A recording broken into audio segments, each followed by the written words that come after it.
പറഞ്ഞിട്ടുണ്ട്, വരാനിരിക്കുന്ന തലമുറയിൽ നിന്ന് കടമെടുത്തതാണ് ഈ ഭൂമി. നമ്മളിൽ നിന്നല്ല, വരാൻ പോകുന്ന അടുത്ത് വരാൻ പോകുന്ന തലമുറ അറിഞ്ഞൂടാ, ആ തലമുറയിൽ നിന്ന് കടമെടുത്തതാണ് ഏത് ഭൂമി? ഈ ഭൂമി. സൂക്ഷിച്ചോണം എന്ന് പറഞ്ഞാൽ പേരക്കുട്ടികൾക്കുള്ളതാണ് ഏത്? ഈ ഭൂമി. അപ്പൊ പേരക്കുട്ടി എന്ത് ചിന്തിച്ചോണം? ആ പേരക്കുട്ടിയുടെ പേരക്കുട്ടിക്കുള്ളതാണ് ഈ ഭൂമി. കൺസെപ്റ്റ് മനസ്സിലാക്കാൻ ഞാൻ പറഞ്ഞു.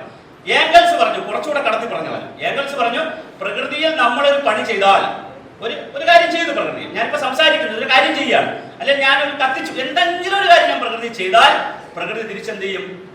പലവട്ടം തിരിച്ചടിക്കും. ആ തിരിച്ചടി ചിലപ്പോൾ നമുക്ക് ദോഷമെന്നല്ല പറഞ്ഞിരിക്കണം, താങ്ങാൻ പറ്റൂല.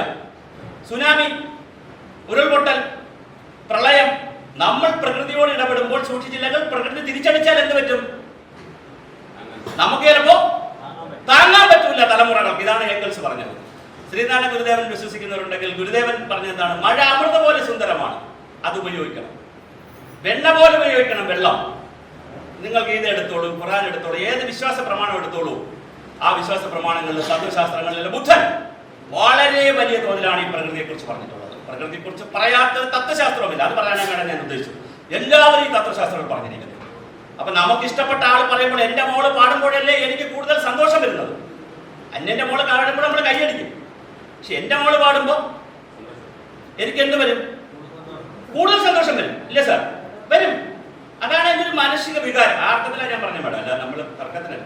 അപ്പൊ ഞാൻ പറഞ്ഞു വന്നത്, ഈ എല്ലാ വിഭാഗം ആളുകളും ഈ ഭൂമിയെ കുറിച്ച് ഇങ്ങനെ വളരെ വലിയ തോതിൽ ചിന്തിച്ചിട്ടുണ്ട്. ഈ ചിന്തയിൽ നിന്നാണ് 3 കാഴ്ചപ്പാട് വന്നത്. ഒന്ന്, പ്രകൃതിയിൽ നിക്ഷേപിക്കുക, ഇൻവെസ്റ്റ് ഇൻ നാച്ചർ. നമ്മൾ ഈ തമാശയിലെ കാര്യത്തിന്റെ ഇടയ്ക്ക് സീരിയസ് ആയി ചില പോയിന്റ്സ് കൂടെ പഠിച്ചു പോകും. അതായത് ഇൻവെസ്റ്റ് ഇൻ നാച്ചർ, പ്രകൃതിയിൽ നിക്ഷേപിക്കുക എന്ന് പറഞ്ഞാൽ 5 കാര്യങ്ങളാണ് പ്രധാനമായി പറയുന്നത്. ഒന്ന്, സൂര്യപ്രകാശം കൂടുതൽ ഉപയോഗിക്കുക, സോളാർ ഉപയോഗിക്കുക. പക്ഷെ നമുക്ക് സോളാർ എന്ന് കേട്ടാൽ നമുക്കൊരു ഒരാളുടെ പേര് ഓർമ്മ വരും. നമുക്ക് സോളാർ എന്ന് കേട്ടാൽ പെട്ടെന്ന് പേര് വരും. എല്ലാവരും ചിരിക്കുന്നുണ്ടോ? അയ്യേ, ശരി, അങ്ങനെ പറയാനില്ല. നമ്മളൊരാളെ കുറിച്ച് പറഞ്ഞു, എന്റെ ഭാഗം പറഞ്ഞിട്ട് കേസുകൾ വരുന്നത് ഒരു പേര് വരും. നമുക്ക് 8 ഡിഗ്രിക്കും 10 ഡിഗ്രി അക്ഷാംശം, ഞാൻ ബേസിക്കലി സയൻസോടെ പഠിച്ചുകൊണ്ട് 8 ഡിഗ്രിക്കും 10 ഡിഗ്രി അക്ഷാംശത്തിന് അടുത്ത് കിടക്കുന്നതാണ് കേരളം, ഇന്ത്യയൊക്കെ.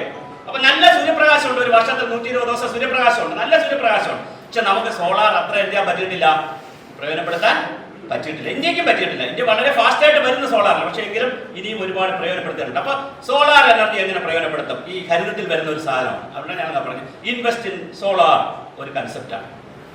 1000 ചതുരശ്രടി വിസ്തീർണം നമ്മൾ ഒരു പുരപ്പുറമുണ്ടെങ്കിൽ 3 ലക്ഷം ലിറ്റർ മഴവെള്ളമാണ് പെയ്തു വീഴുന്നത് ഒരു പുരപ്പുറത്ത്, നമ്മുടെ ഈ പുരപ്പുറത്ത്. എന്തുകൊണ്ട് കേരളത്തിൽ ഇത്രയും മഴ പെയ്യുന്ന, കോടാനുകോടി ലിറ്റർ മഴ പെയ്യുന്ന കേരളത്തിൽ എന്തുകൊണ്ട് റെയിൻ വാട്ടർ ഹാർവെസ്റ്റിംഗ് ചെയ്തുകൊണ്ട് നമുക്ക് ജലസംരക്ഷണം നേടിക്കൂടാ? അടുത്ത ചിന്തയാണ്, ഹരിത ചിന്തയാണല്ലോ റെയിൻ വാട്ടർ ഹാർവെസ്റ്റിംഗ്. എന്തുകൊണ്ട് നമ്മൾ 10 ലക്ഷം രൂപ കൊടുത്ത് 20 ലക്ഷം രൂപ വീട് വെച്ചാലും അവിടെ ഒരു മഴക്കുഴി എടുക്കണം, അല്ലെങ്കിൽ അവിടെ ഒരു കിണർ റീചാർജ് ചെയ്യണം, അല്ലെങ്കിൽ റെയിൻ വാട്ടർ ഹാർവെസ്റ്റിംഗ് കൺസ്ട്രക്ഷൻ നടത്തണമെന്ന് പറഞ്ഞാൽ നമ്മൾ അതിനകത്ത് വിമുഖത കാണിക്കും പലപ്പോഴും. എന്തുകൊണ്ട് അത് ചെയ്തുകൂടാ? അടുത്ത ചോദ്യം. മഹാത്മാഗാന്ധിയുടെ വീട്ടിൽ, ഗാന്ധിയിലേക്ക് വേണം, ഗാന്ധിയുടെ വീട്ടിൽ അവിടെ ഫ്രണ്ടിൽ, വീട്ടിലെ പോർബന്തറിലെ വീട്ടിൽ ഗ്രൗണ്ടിന്റെ അടിയിൽ, ഗുജറാത്തിലെ വീട്ടിൽ ഗ്രൗണ്ടിന്റെ അടിയിൽ മഴവെള്ളം പിടിച്ചിട്ടുണ്ട്. ജെറുസലേമിൽ മഴവെള്ളം പിടിച്ചിട്ടുണ്ട്. നൂറ്റാണ്ടുകളായി മഴവെള്ളം പിടിച്ചാണ് മനുഷ്യർ ഉപയോഗിക്കുന്നത്. രാജസ്ഥാനിൽ 5 വർഷത്തിൽ ഒരിക്കലാണ് മഴവെള്ളം പിടിച്ച് ഉപയോഗിക്കുന്നു. അപ്പൊ മഴയെ എങ്ങനെ നമ്മൾ കൂടുതൽ പ്രയോജനപ്പെടുത്തും? ഞാൻ വിശദാംശങ്ങളിലേക്ക് പോകുന്നില്ല, ക്ലാസിന്റെ സബ്ജക്ട് മാറും. 1, സൂര്യനെ എങ്ങനെ കൂടുതൽ പ്രയോജനപ്പെടുത്തും, മഴയെ എങ്ങനെ പ്രയോജനപ്പെടുത്തും. 3, ഗ്രൗണ്ട് വാട്ടർ എങ്ങനെ നമുക്ക് കൂടുതൽ സംരക്ഷിച്ചു കൊണ്ടുപോകാം. 4 എന്ന് പറയുന്നത് വേസ്റ്റ് എങ്ങനെ നമുക്ക് വെൽത്താക്കി മാറ്റാം. വേസ്റ്റ് ഈസ് വെൽത്ത് എന്നാണ് അസ്ഥാനത്തുള്ള മാവോസത്വം എന്നാണ് പറഞ്ഞതെന്നാണ് ഞാൻ വായിച്ചിട്ടുള്ളത്. അസ്ഥാനത്തുള്ള അസറ്റാണ്, വെൽത്താണ് വേസ്റ്റ്. വേസ്റ്റ് ഒരിക്കലും വേസ്റ്റ് എന്ന് പറഞ്ഞ ഭൂമിയിൽ ഒരു സാധ്യമില്ല. അത് അസ്ഥാനത്ത് മാറും, സ്ഥാനം മാറുമ്പോഴാണ്, ഇത് പറഞ്ഞാൽ ഉപയോഗിച്ച് കഴിയുമ്പോഴൊക്കെയാണ് അത് പലപ്പോഴും വേസ്റ്റായി വരുന്നത് എന്നുള്ള കൺസെപ്റ്റ് ഉണ്ട്. അപ്പോൾ എല്ലാ വേസ്റ്റും എങ്ങനെ നമ്മൾ മാനേജ് ചെയ്യും? അടുത്തൊരു ചോദ്യം അതാണ്. വേസ്റ്റ് എങ്ങനെ നമ്മൾ ഹാൻഡിൽ ചെയ്യും, വേസ്റ്റ് മാനേജ്. അപ്പൊ അതിൽ നിന്ന് എങ്ങനെ വേസ്റ്റിൽ നിന്ന് ഊർജ്ജം ഉണ്ടാക്കാം, വേസ്റ്റിൽ നിന്ന് എനർജി ഉണ്ടാക്കാം, വേസ്റ്റിൽ നിന്ന് മറ്റു പല കാര്യങ്ങൾ, പിന്നെ വെർമി കമ്പോസ്റ്റ് ഉണ്ടാക്കുന്നു, വേസ്റ്റിൽ നിന്ന് പലതും കൃഷിക്ക് ആവശ്യമുള്ള പല കാര്യങ്ങളും ഉണ്ടാക്കാൻ പറ്റും, ഊർജ്ജമാണ്. അപ്പൊ വേസ്റ്റിനെ എങ്ങനെ നമ്മൾ മാനേജ് ചെയ്യും? അടുത്ത വിഷയം, ഹരിതത്തിലേക്ക് വരുമ്പോൾ അടുത്ത വിഷയം. അപ്പൊ സൂര്യനെ എങ്ങനെ കൈകാര്യം ചെയ്യും, സോളാറിനെ എങ്ങനെ കൈകാര്യം ചെയ്യും, അങ്ങനെ പറയുമ്പോൾ കാട് എങ്ങനെ കൂടുതൽ വെട്ടാതിരിക്കും, അങ്ങനെ പറയുമ്പോൾ 1 ഹെക്ടർ കാടുണ്ടെങ്കിൽ 32,000 ഘനകിലോമീറ്റർ പ്രദേശത്തെ വെള്ളം ഉൾക്കൊള്ളും, അങ്ങനെയാണെങ്കിൽ കാട് എങ്ങനെ സംരക്ഷിക്കും, വളരെ പ്രധാന കാര്യം. 10 സെന്റ് വയലുണ്ടെങ്കിൽ 1,60,000 ലിറ്റർ മഴവെള്ളം പിടിച്ചു നിർത്തും, വയൽ എങ്ങനെ കൂടുതൽ സംരക്ഷിക്കും, അടുത്ത ചോദ്യം. ഇങ്ങനെ പ്രകൃതി വിഭവങ്ങൾ ഒന്നൊന്നായി സംരക്ഷിച്ചുകൊണ്ട് മനുഷ്യന്റെ ആവശ്യങ്ങൾ ഒന്നൊന്നായി നേടുന്നതിന് പ്രകൃതിയിൽ കൂടുതൽ നിക്ഷേപിക്കുന്നത് എങ്ങനെ, ഇൻവെസ്റ്റ് ഇൻ നാച്ചർ. ഇതാണ് കൺസെപ്റ്റ്. കൺസെപ്റ്റ് ക്ലിയർ ആണ്? കൺസെപ്റ്റ് ക്ലിയർ ആണ്? ഞാൻ പറഞ്ഞ കൺസെപ്റ്റ് ക്ലിയർ ആണ്? മനസ്സിലായല്ലോ? അടുത്ത പറയുന്നു ഗ്രീൻ എക്കോണമി, ഹരിത എക്കോണമി, ഹരിത സമ്പദ് വ്യവസ്ഥ. എല്ലാം ഹരിതമായിരിക്കണം. എന്താണ്? നോട്ട് വേണ്ട, നോട്ട് കുറയ്ക്കുക. അപ്പൊ എന്ത് കുറയ്ക്കാം? പേപ്പർ കുറയാം. പിന്നെ കമ്പ്യൂട്ടർ കൂടുതൽ ഉപയോഗിക്കുക. അപ്പൊ തൊഴിലാളികൾക്ക് ജോലി നഷ്ടപ്പെടുന്നതിന് വേറെ ചോദ്യമുണ്ട്, അത് വേറെ തരത്തിലാണെങ്കിൽ നമ്മൾ ചർച്ച ചെയ്യണം. പക്ഷേ പരമാവധി ഇലക്ട്രോണിക്കിലേക്ക് മാറുക. അപ്പൊ ഇലക്ട്രോണിക് വേസ്റ്റ് വരില്ലേ? ആ ഒരു വിഷയമുണ്ട്. അപ്പൊ ഇത്തരത്തിൽ ഓരോ വിഷയങ്ങളെയും എങ്ങനെ നമുക്ക് പുതിയ പുതിയ രൂപത്തിലേക്ക് മാറ്റി വേസ്റ്റ് കുറയ്ക്കാം. അടുത്ത ചോദ്യം, റെഡ്യൂസ് ദ വേസ്റ്റ്. എങ്ങനെ വേസ്റ്റ് കുറയ്ക്കാം? ഒന്നാമത്തെ ചോദ്യം. പരമാവധി എങ്ങനെ ഉപഭോഗം കുറയ്ക്കാം വേസ്റ്റിന്റെ? റീസൈക്കിൾ ചെയ്യാൻ കൊടുത്തുകൊണ്ട്, അതാണ് ഹരിതകർമ്മ സേനയൊക്കെ ചെയ്യുന്നത്. റീസൈക്കിൾ ചെയ്യാൻ കൊടുത്തുകൊണ്ട് എങ്ങനെ വേസ്റ്റിനെ നമുക്ക് മാനേജ് ചെയ്യാം? റെഡ്യൂസ് ചെയ്യാം, വീട്ടിലേക്ക് കുറച്ചു കൊണ്ടുവന്നുകൊണ്ട് എങ്ങനെ നമുക്ക് മാനേജ് ചെയ്യാം? നേരത്തെ പറഞ്ഞതുപോലെ ശീലങ്ങളിലേക്ക് വരാം, ഞാൻ ഉപഭോക്തൃ ശീലങ്ങളിലേക്ക് വരാം. ഇതൊക്കെ നമുക്ക് എങ്ങനെ ചെയ്യാൻ പറ്റും? അപ്പൊ വേസ്റ്റിന്റെ കാര്യത്തിൽ നമുക്ക് എന്ത് ചെയ്യാൻ പറ്റും? വെറുതെ കൊടുക്കൽ മാത്രമല്ല, വെള്ളത്തിന്റെ കാര്യത്തിൽ എന്ത് ചെയ്യാൻ പറ്റും? കറണ്ടിന്റെ കാര്യത്തിൽ എന്ത് ചെയ്യാൻ പറ്റും?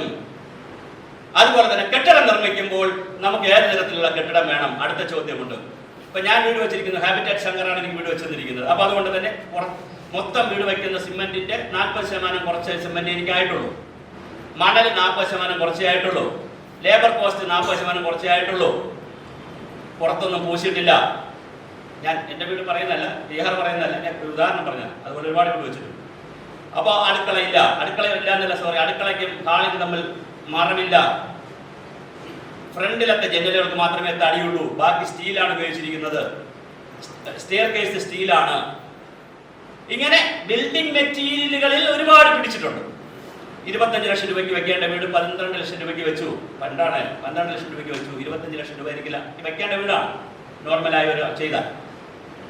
2000 സ്ക്വയർ ഫീറ്റ് 2000 വരുന്ന കാലത്ത് 1200 രൂപയ്ക്ക് ചെയ്യാൻ പറ്റിയത് ഇതുകൊണ്ട്. അങ്ങനെ നമുക്ക് എന്തുകൊണ്ട് ലാറി ബേക്കറിന്റെ പരിപാടികളൊക്കെ ഉണ്ട്, ഇന്ത്യൻ കോഫി ഹൗസ് തമ്പാൻ പോയാൽ കാണാൻ പറ്റും.